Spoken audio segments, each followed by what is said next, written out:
Hey Rebels fans, it's Andy Gutierrez from Lucasfilm back at it again with another episode of Rebels Recon. Oh. You want to do it? Fine by me.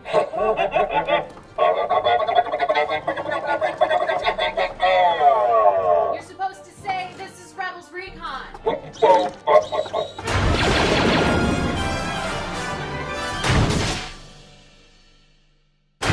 During a secret mission to retrieve access codes to Lothal, Chopper and AP-5 are identified by an Imperial listening ship. I believe the C-1 astromech is the droid infiltrator Grand Admiral Thrawn referenced in his memo. Hijacked by a listener, the Imperials try to use Chopper to reveal Phoenix Squadron's base. Search the archive memory for the location of their base. After discovering Chop has been compromised, Hera destroys the listener ship, and AP-5 finally gets a moment to himself. It's easy to see I fit perfectly.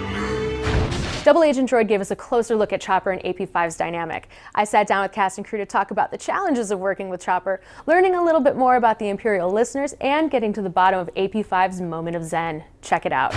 In Double Agent Droid, we get another fun episode with Chopper and AP-5. Is there anything different about your process when you're portraying a droid character? I think it's a little different, especially because when Chopper is your co-star, he's mainly a sound effect. A lot of times you're just kind of like going with what's there on the page. In Double Agent Droid, we see an Imperial listener ship filled with people wearing Lobot-esque headgear. Can you tell us a little bit more about those people? This was continuing a thread that we had left way back in season 1 with the character of Sibo. The idea that there are a number of Imperial agents that give up a degree of autonomy in order to be plugged into the Imperial data network the way they are. It's really a sort of growing element in the galaxy because the rebellion is beginning to grow, so the Empire is kind of coming back with their own psychological operation. They're intercepting transmissions, they're intercepting data, seeing where there might be uprisings or intel, and then Thrawn has dedicated this one to, hey, there are these droids and they keep infiltrating. We should really get on that because the Empire usually ignores them, but Thrawn doesn't ignore anything. AP-5 seems truly content when he's floating out in space alone, and disappointed when he's scooped up by the Ghost. Why do you think he would prefer that kind of life? In this particular episode, they're sort of ignoring him, and he's warning him that Chopper's turned and they're kind of blowing him off, and they're in this terrible trouble because of him, so he's like, you know what, maybe this isn't so bad.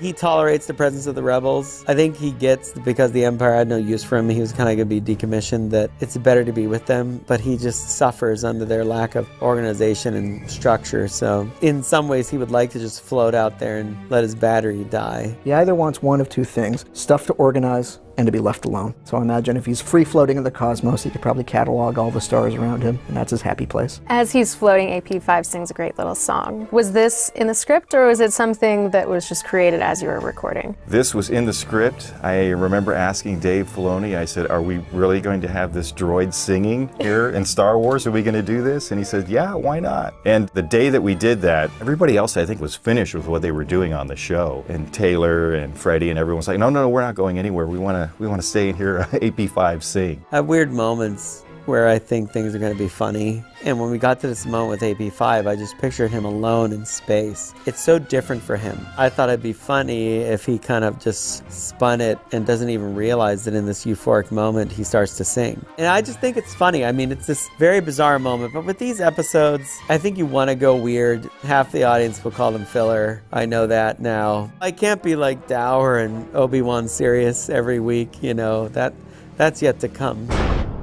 You've got to admit, it's a very good picture of BB-8. I know. Oh, Hey! hi, Andy. What are you reading? It's a droid thing. You wouldn't really be interested. All right then. Okay. Bye. See ya. Yeah, I didn't mean it. I'm terribly sorry. Hey, you know what? Maybe I could get you a red one. Yeah. Sorry. The Lucasfilm Story Group's Pablo Hidalgo never ever takes a sick day, and he never ever leaves the country on Star Wars related business. That's why I'm gonna go meet him like I always do in these seemingly endless Lucasfilm hallways to ask him your burning Star Wars Rebels questions. Let's go. All right, I finally find Pablo's real office. Hey, you're on, Pablo. Well, can I ask you a Rebels question? It has to do with you, so it's appropriate. Jay Sandlin Ryder asks, who paints Chopper, or you, I guess, for covert missions without Sabine around? So you're saying that there's more than one way to paint a droid, and any of the flight deck crew that are working on starfighters on Adelon could have painted you? Right. But there's no telling if you would even let them, or how many injuries resulted from somebody other than Sabine trying to paint you. And that's a story you have to be told? Got it. Thanks, Chopper. Huh. That was unexpected. If you have more questions about Double Agent Droid, tweet them to @StarWars using the hashtag Rebels Recon, and we'll answer what we can online. Now, it's the moment you've all been waiting for, the clip from our next highly anticipated episode, Twin Suns. Enjoy.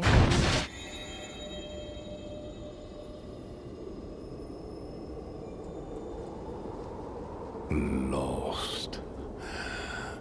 I am lost. And yet, I can feel his presence. So close, so close.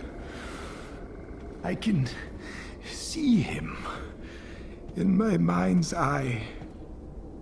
Kenobi.